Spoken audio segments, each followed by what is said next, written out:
నమస్తే, నేను Vamshi. Welcome to I news. జపాన్ను మరోసారి మహాభూకంపం వణికించింది. ఉత్తర జపాన్ తీరంలో 7.4 తీవ్రతతో సంభవించిన ఈ భూకంపం దాటికి సముద్రం అల్లకల్లోలంగా మారింది. అధికారులు సునామీ హెచ్చరికలు జారీ చేసి తీర ప్రాంత ప్రజలను వెంటనే ఖాళీ చేయాలని ఆదేశించారు. ఆ భీకర పరిస్థితుల వివరాలేంటో ఇప్పుడు చూద్దాం. ప్రకృతి వైపరీత్యాలకు మారుపేరైన జపాన్లో నేడు పెను ప్రళయం సంభవించింది. సోమవారం సాయంత్రం స్థానిక కాలమానం ప్రకారం 4 గంటల 53 నిమిషాలకు ఉత్తర జపాన్ తీరంలో భూమి కంపించింది. రిక్టర్ స్కేలుపై దీని తీవ్రత 7.4గా నమోదైంది.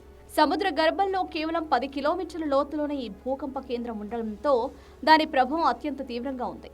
శాండ్రికు తీర ప్రాంతంలో భూమి ఒక్కసారిగా ఊగిపోవడంతో ప్రజలు భయాందోళనతో రోడ్లపైకి పరుగులు తీశారు.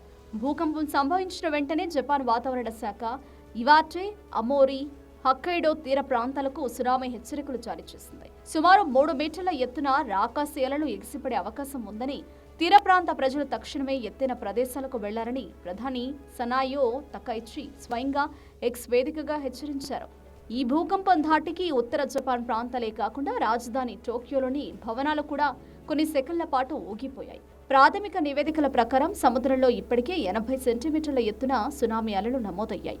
1-2 అలలతో సునామీ ఆగిపోదని, వరుసగా మరిన్ని పెద్ద అలలు వచ్చే ప్రమాదం ఉందని అధికారులు హెచ్చరిస్తున్నారు.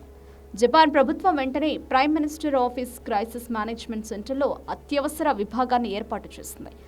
సహాయక చర్యల కోసం ఆర్మీని సిద్ధం చేయడంతో పాటు ఆస్తి ప్రాణ నష్టంపై ఆరా తీసింది. బుల్లెట్ రైళ్ల సర్వీసులను తాత్కాలికంగా నిలిపివేశారు. అలాగే కొన్ని ప్రాంతాల్లో విద్యుత్ సరఫరాకు ఆటంకం ఏర్పడింది. జపాన్ భౌగోళికంగా రింగ్ ఆఫ్ ఫైర్ ప్రాంతంలో ఉండడం వల్ల అక్కడ భూకంపాలు సర్వసాధారణం. అయితే 7.4 తీవ్రతతో సంభవించిన ఈ భూకంపం 2011 నాటి చేదు జ్ఞాపకాలను గుర్తు చేస్తోంది. అప్పట్లో సంభవించిన సునామీ వల్ల జరిగిన నష్టాన్ని దృష్టిలో ఉంచుకుని ఈసారి ప్రభుత్వం మరింత అప్రమత్తంగా వ్యవహరిస్తోంది. తీరానికి సమీపంలో ఉన్న నదుల వద్ద కూడా ప్రమాదం పొంచి ఉందని, లోతట్టు ప్రాంతాల్లో ఉన్నవారు ఏమాత్రం ఆలస్యం చేయకుండా సురక్షిత ప్రాంతాలకు వెళ్లారని సూచిస్తున్నారు. జపాన్ సముద్ర తీరం ఇప్పుడు భయం గుప్పెట్లో ఉంది. రాబోయే కొన్ని గంటలు అత్యంత కీలకమని, ఎప్పటికప్పుడు రేడియో, టెలివిజన్ వార్తలను గమనిస్తూ ఉండాలని అధికారులు ప్రజలను అభ్యర్థిస్తున్నారు. ప్రకృతి ప్రకోపానికి జపాన్ అతలాకుతలమవుతున్న ఈ తరుణంలో ప్రపంచ దేశాలు కూడా ఆందోళన వ్యక్తం చేస్తున్నాయి.